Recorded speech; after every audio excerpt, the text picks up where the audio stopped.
সব সময় যখন একই রকম তেল ঝালের মশলা খেতে ভালো লাগবে না, তখন ঝটপট এই রেসিপিটা বানিয়ে দেখবেন, খেতে দারুণ লাগে। নমস্কার বন্ধুরা, আমি মুনমুন কিচেনে আপনাদের সবাইকে স্বাগত। আজকে এসেছি আবার একটা নতুন ভিডিও নিয়ে, নতুন রেসিপি নিয়ে। তো অবশ্যই প্রথম থেকে শেষ পর্যন্ত দেখুন, আর রেসিপি যদি ভালো লেগে থাকে তাহলে বন্ধুদের মধ্যে প্রচুর শেয়ার করে দেবেন।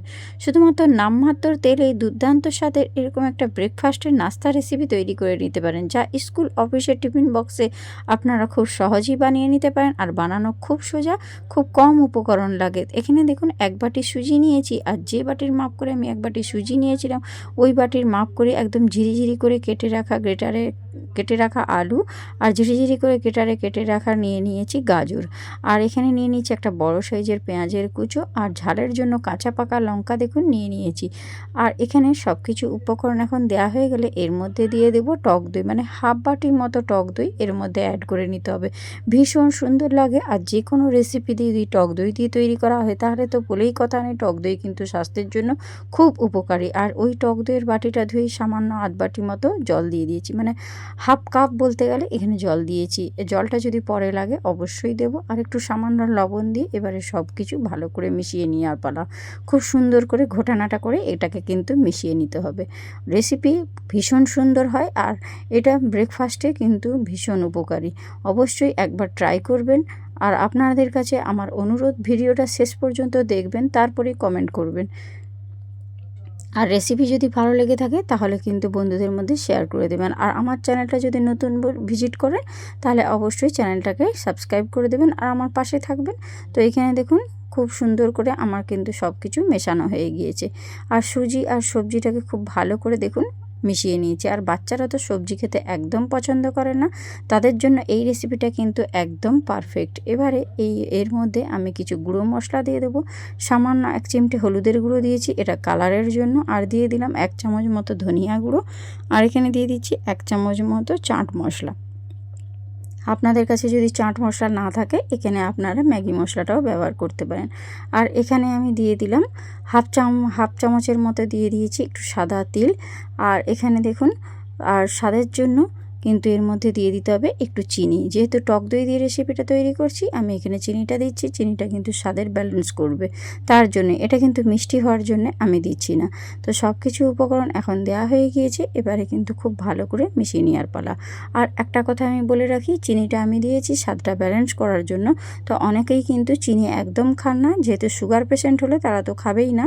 তো অবশ্যই চিনিটা এখানে স্কিপ করে দিতে পারেন। চিনি ছাড়াও যে এই রেসিপিটা খুব খারাপ লাগবে তা নয়, খেতে ভীষণ ভালো লাগবে। আর এখন দেখুন, ওই টক দইয়ের বাটির দই কিন্তু আমি এখন এক বাটি জল দিয়ে দিলাম। জলটা একটু আপনারা বুঝে শুনে দেবেন, কারণ আমি যখন মাখাচ্ছি তখন আমার মনে হলো যে এখানে জলটা দেওয়া দরকার, কারণ সুজিটা কিন্তু এটা ভিজতে একটু জলের প্রয়োজন হয়।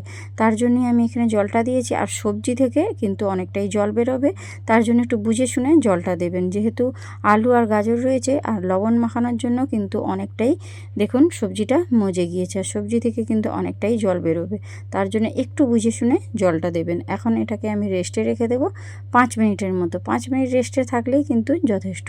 তো 5 মিনিট রেস্টে থাকতে থাকতে আমি এখানে ঝটপট একটা তড়কা বানিয়ে নিচ্ছি। যেহেতু হাতে আমার খুব সময় কম, তার জন্য আমি এখানে 5 মিনিট রেস্টে রাখছি। আর আপনাদের হাতে যদি সময় থেকে থাকে তাহলে 6 থেকে 7 মিনিট এটা রেস্টে রাখবেন। তো ঝটপট করে তরকারিটা ভেজে নিচ্ছি। যেহেতু সকালের তাড়াহুড়োতে আমাদের সকালের ব্যস্ততা কিন্তু খুব থাকে, তো ব্যস্ত সময়ে কিন্তু হাতে যদি সময় কম থাকে, ঝটপট এরকম একটা রেসিপি বানিয়ে নেবেন, যেটা বাচ্চাদের জন্য স্বাস্থ্যের পক্ষে ভীষণ উপকারী। আর এখানে দেখুন তড়কা দিয়েছি সামান্য 1 চামচ মতো দিয়েছি কালো সর্ষে, আর দিয়ে দিয়েছি সামান্য অল্প পরিমাণে একটু হিং। আর এখানে দিয়ে দিলাম দেখুন কারি পাতা।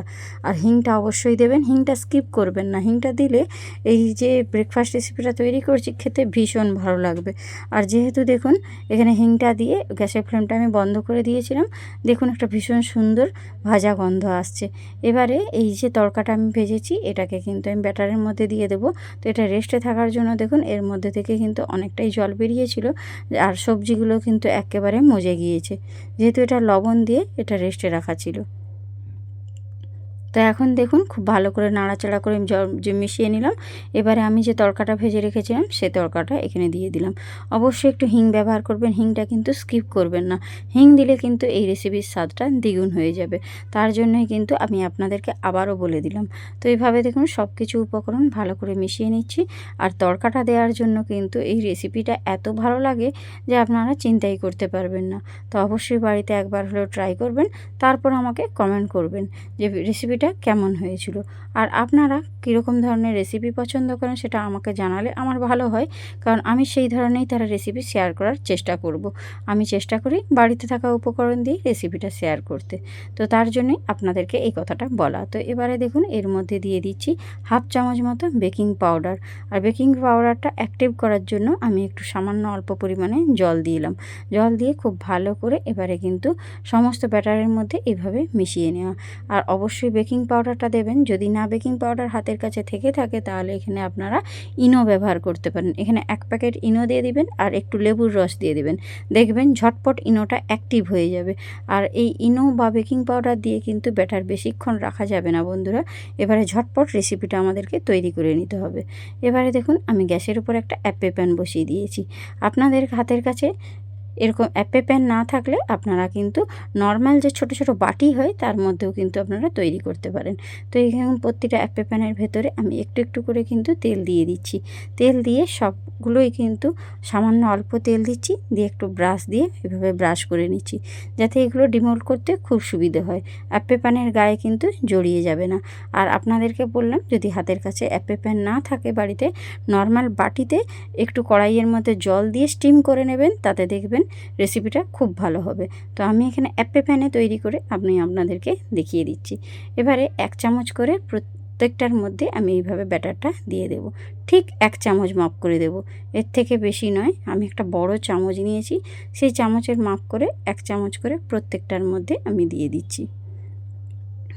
ভীষণ সুস্বাদু হয় রেসিপিটা। আর খুবই কম তেলে, সামান্য নামমাত্র তেলেই কিন্তু রেসিপিটা তৈরি হয়ে যাবে। আমি যে তেলটা দিয়েছি এই তেলেই কিন্তু সম্পূর্ণটাই দেখবেন তৈরি হয়ে যাবে, ভীষণ সুন্দর হবে। আর এগুলো কিন্তু আর তেল দেবই না, এই তেলেই কিন্তু এটাকে খুব সুন্দরভাবে তৈরি হয়ে যাবে। আপনাদের সঙ্গে কথা বলতে বলতে দেখুন প্রত্যেকটার মধ্যে কিন্তু আমি 1 চামচের বেশি কিন্তু একদম দিচ্ছি না, প্রত্যেকটার মধ্যে কিন্তু আমি এরকম 1 চামচ দিয়ে দিচ্ছি। ভীষণ টেস্টি একটা রেসিপি, অবশ্যই আপনারা আপনাদের বন্ধুদের মধ্যে শেয়ার করবেন আর বাড়িতে অবশ্যই একবার বানিয়ে দেখবেন। তো এখানে দেখুন সব কটার মধ্যে কিন্তু একই রকমভাবেই আমি দিয়ে দিচ্ছি। আর এখন দেখুন সবগুলোই আমার কমপ্লিট হয়ে গিয়েছে। এখনই দেখুন দেখতে কতটা সুন্দর লাগছে। এবারে এটাকে কিন্তু আমি ঢাকনা দিয়ে দেব।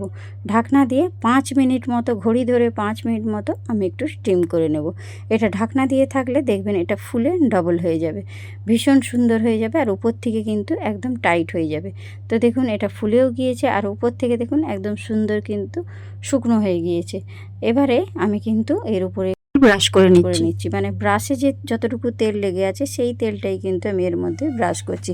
এক্সট্রা করে কিন্তু আর আমি তেল দিচ্ছি না, এই তেলেই কিন্তু সম্পূর্ণ রেসিপিটা তৈরি হয়ে যাবে।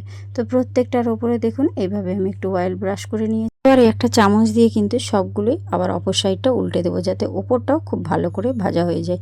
প্রত্যেকটাই আমি একটা চামচ নিয়েছি আর চামচ দিয়ে কিন্তু সুন্দরভাবে অপর সাইডটা উল্টে দিচ্ছি।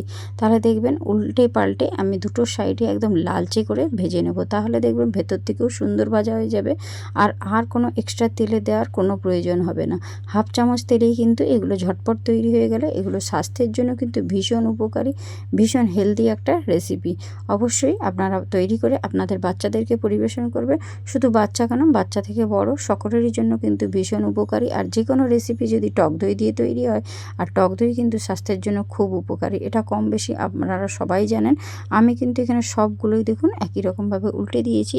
আর উল্টে দিয়েও কিন্তু আমি অপর দিকটা এইভাবে একটু ব্রাশ করে দিচ্ছি তেল।